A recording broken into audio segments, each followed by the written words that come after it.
Bonjour, bienvenue à Bréal donc, nous sommes dans le département de la Manche, à 10 km environ au nord de Granville, et nous avons la chance dans cette région d'avoir des marais exceptionnels puisque le marnage, c'est-à-dire la différence de hauteur entre la pleine mer et la basse mer, peut atteindre des 13, 14, voire 15 mètres, dit-on.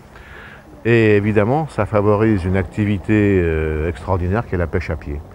Alors ici, entre la pointe de Granville qu'on voit dans le sud et les bouchots à moules derrière moi, là, on trouve vraiment une quantité de variétés de coquillages, de crustacés, de poissons exceptionnels. En coquillages, bon, par exemple, on peut pêcher des praires, on s'est ouvert évidemment, des huîtres, des moules, des coques, des palourdes. En crustacés, des crabes d'hiver. Bon, le homard se fait un petit peu plus rare, mais il y a un peu de bouquet aussi. De la sole, les gens pêchent la sole sur la côte ici. Et puis alors il y a un coquillage qui est tout à fait particulier, qui est le manche à couteau, bon, qui est pêché surtout en famille. C'est une pêche qui est assez amusante pour les enfants. Et c'est vrai que les enfants adorent ce genre de pêche. Alors aujourd'hui, la marée n'est pas une marée très importante. Le coefficient est de 75, je crois, à peine 80 peut-être. La mer va être vraiment à la limite de la zone où on peut trouver du manche à couteau. Mais comme on a un beau temps, vent d'est, baromètre assez haut, eh ben on va gagner quelques centimètres et on peut espérer donc que les bancs vont se découvrir. Le manche à couteau, c'est un coquillage qui vit dans les hauts, dans les bas aussi d'ailleurs, mais qu'on peut trouver relativement haut dans l'étagement des coquillages. Généralement, il se trouve dans la zone où on peut trouver aussi des coques et des palourdes. Donc la marée d'aujourd'hui devrait suffire. On va y aller, on va bien voir. On a nos boîtes de sel, on est pareil. On fera voir tout à l'heure comment on peut pêcher cet animal qui se cache dans le sable. D'ailleurs, on peut signaler que les coquillages sont de deux types, en quelque sorte. Il y a des coquillages qui vivent, notamment les bivalves, vous savez, ceux qui ont une coquille en deux morceaux. Les bivalves, il y en a sous le sable et sur le sable. Alors les bivalves qui vivent sous le sable, qu'on pourrait appeler fouisseurs, ils ont un gros défaut pour eux, c'est que pour se nourrir et respirer, ils sortent leur siphon à la surface du sable. Et ce siphon, quand la mer se retire, va laisser une trace dans le sable. Et la plupart des coquillages vont trahir leur présence par cette trace que nous on va rechercher. Pour le couteau, en l'occurrence, c'est un trou en 8, on a l'habitude de dire en forme de 8. Mais chaque coquillage ayant sa trace particulière, c'est assez amusant. Voilà, donc on va aller voir si on trouve ce qu'on cherche.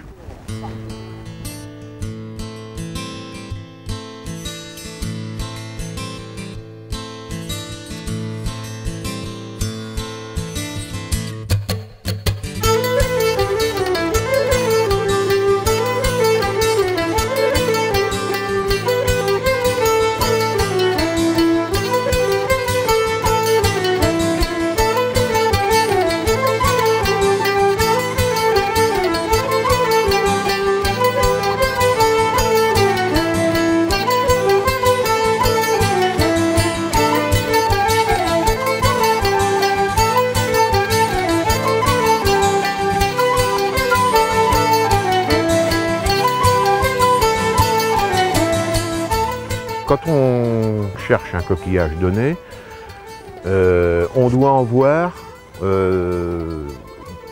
des coquilles vides. C'est une indication qu'il y a effectivement ce coquillage-là dans le secteur. Et là, je voyais une coquille de palourde tout de suite, là, une belle coquille de palourde, donc il doit y avoir de la palourde dans le coin. Des coquilles vides, tiens, en voilà une coquille vide de manche à couteau, hein, voilà, donc il doit y avoir du manche à couteau dans le secteur. Signalons qu'il y a plusieurs espèces, même beaucoup d'espèces de manches à couteau, pardon. Celui qu'on trouve ici en plus grand nombre, c'est le couteau droit, le Solène marginatus, hein, qui va se pêcher donc avec le sel, on va le voir tout à l'heure. On ne pourrait pas forcément le faire avec toutes les espèces de couteaux, parce qu'il y en a un, notamment le couteau courbe, N6, qui lui ne remonte pas avec le sel. Hein. Et puis peut-être aussi qu'avec la courbure du trou, il a peut-être du mal, enfin bon. Il existe donc d'autres façons de pêcher le couteau qu'avec le sel. Dans le Nord-Cotentin, le couteau courbe, ils le pêchent à la fourche par exemple. Ils le surprennent, il faut faire très vite, avec une fourche. Celui-là, le pêcher à la fourche, ce serait possible, mais alors bon, on va faire les tranchées de la guerre 14-18, quoi, parce que faut quand même savoir que cette petite bête-là a une galerie, elle s'enfonce dans le sable jusqu'à 60-70 cm quand même, hein. C'est énorme, hein, et circule dans cette galerie-là. Alors nous, on va essayer d'en surprendre quelques-uns qui ne seraient pas trop profonds et qui vont réagir au sel que l'on va mettre tout à l'heure. La question a été posée d'ailleurs plusieurs fois. Pourquoi le couteau remonte-t-il quand on met du sel dans son trou? Ah, bonne question. Alors certains disent c'est parce que le couteau pense que la mer remonte, donc il revient à la surface. Moi je suis un petit peu sceptique sur cette explication-là parce que ça voudrait dire que quand la mer remonte, donc à chaque fois les couteaux sortent de leur trou, ce qui n'est pas le cas. Donc il faut chercher une explication autre. Est-ce que c'est tout simplement parce qu'on met une quantité de sel qui est tellement insupportable que le couteau, il a deux solutions, ou il s'enfonce très profondément, ça arrive d'ailleurs qu'il ne sorte pas, hein, ou alors il cherche à sortir parce qu'il est mal à l'aise, quoi, il suffoque à moitié, il y a trop de sel. Moi je penche plutôt pour cette explication-là, parce que la mer qui remonte, qui fait sortir les couteaux, depuis le temps que je vais à la pêche à pied, ça fait quand même 45 ans, j'ai jamais vu les couteaux sortir quand la mer remonte, enfin dans le secteur en tout cas.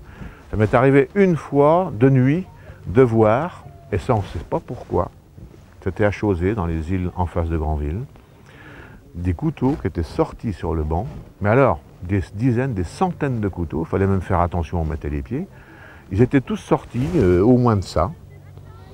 Alors là, mystère, c'était une marée noire, il n'y avait pas de lune, est-ce que c'était au mois d'août? Est-ce que c'était par rapport à la reproduction? Peut-être, il faut chercher de ce côté-là, je ne sais pas, je n'ai pas d'explication à donner, mais c'est pas souvent qu'on voit les couteaux sortis de leur trou, quand même, il faut le savoir. Donc il faut provoquer la sortie. On va maintenant essayer de trouver dans ce terrain qui est un terrain difficile d'ailleurs, et qui va être d'autant plus difficile qu'il y a des pêcheurs de palourdes qui ont tendance un petit peu à labourer, et qui vont peut-être pas nous laisser beaucoup d'espace vierge où on pourra voir les traces, quoi. Mais bon, allons-y, on va essayer quand même d'en trouver.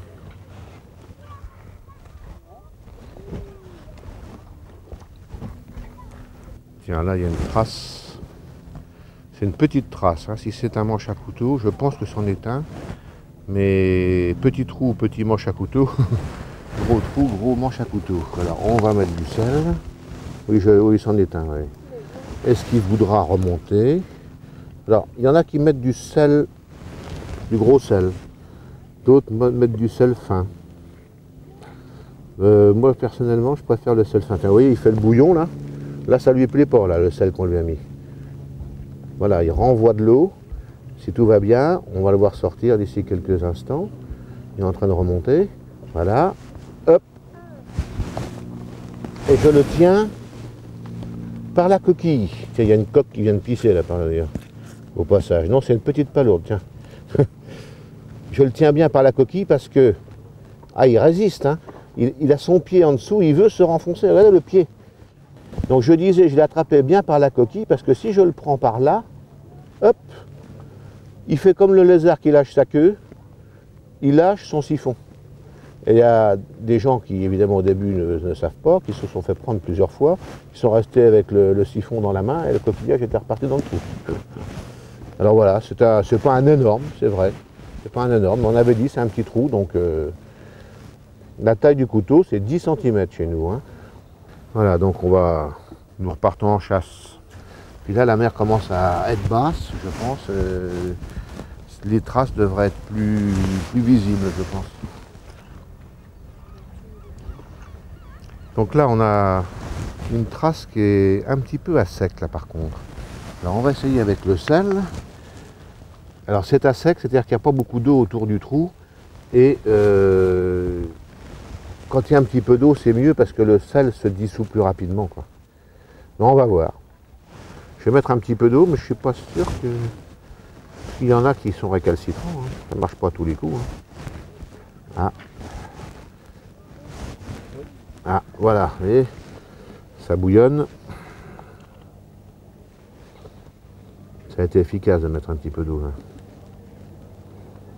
Puis celui-là, on ne va pas l'attraper, on va le laisser faire quelques temps pour voir comment il va réagir. Est-ce qu'il va repartir tout de suite dans son trou? Est-ce qu'il va se poser sur le sable? On va voir. Vous voyez, la première sortie à l'air libre. Il y a le périscope qui tâte, mais vous voyez, si je ne l'attrape pas, il va repartir dans son trou, celui-là. Hein.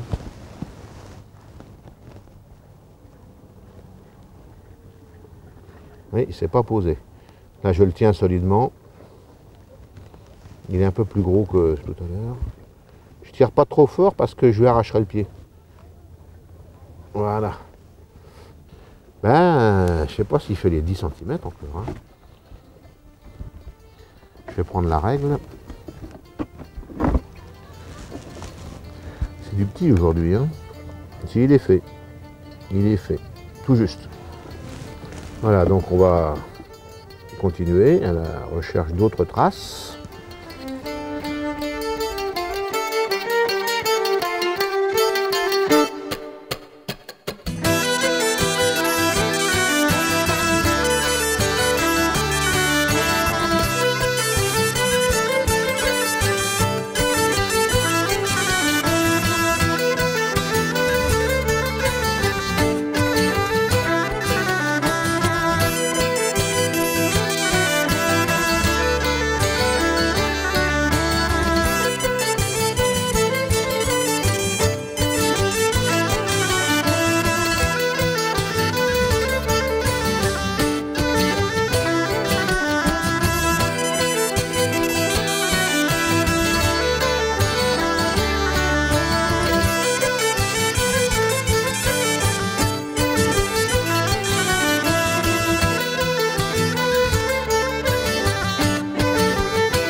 Ça bouillonne. Il faut faire attention de ne pas avoir le soleil dans le dos quand on fait ça, parce qu'évidemment, le couteau risque de sentir qu'il y a une ombre. Voilà, donc encore un petit. Hein. Voilà ce qu'on peut faire en famille. Donc aller pêcher le manche à couteau, c'est une activité qui est assez intéressante. D'abord parce que les enfants adorent cette pêche. Avec le sel, c'est une pêche propre, il n'y a pas de souci, on laboure rien, c'est vraiment très bien. Et puis ça demande une concentration, c'est intéressant pour les enfants. Vous avez remarqué, les enfants qui pêchaient dans le secteur sont tous très attentifs. Donc voilà ce qu'on peut dire. On peut donc inviter les gens intéressés à se rendre sur les grèves, pas seulement dans la Manche. Allez, je ne vais pas être chauvin. Il y en a sur toutes les plages de la Normandie ou de la Bretagne, voire de l'Atlantique sans doute. Hein. Donc pêche facilement, en tout cas réalisable. Il n'y a pas besoin d'équipements sophistiqués. Et des petites marées suffisent. Il n'y a pas besoin de très très grandes marées pour aller pêcher le manche à couteau.